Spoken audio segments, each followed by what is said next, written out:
Wewe umekuja tena? Ndio kaka. Mna shida gani nyinyi vijana nyinyi? Unatafuta nini hapa bwana? Ishi maisha magumu. Kula kwangu ni ya shida. Naomba basi angalau nisaidie nipate hata hela ya kula. Sisi tushasema tukutambui kwenye hii familia. Naona unapoteza muda wako kabisa. Mdogo kumbuka mama alivyokuwepo. Jonas, hebu njoo msikie ndugu yako, mimi simuelewi. Hivyo watu nini ndugu yangu? Upate kuelewa? Lakini nahitaji tu msaada. Msaada wa kazi gani? Msaada nini unahitaji wewe? Na mimi na haki.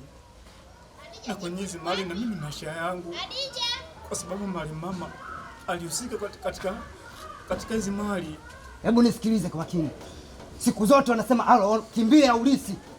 Au siki na chochote. Mama yako alishakufa, baba yako alishakufa. Kwa hiyo wewe sikiliza. Nyonyo. Hapa tuletee uchuro bwana, hebu ondoka hapa. Ondoka. Tembea. Kimbia. Wewe, tuletee uchuro. Bado upo wewe. Watoto hao wanaleta mambo ya kipumbavu. Mali. Nakutaka urudi tena huko. Pusi kabisa.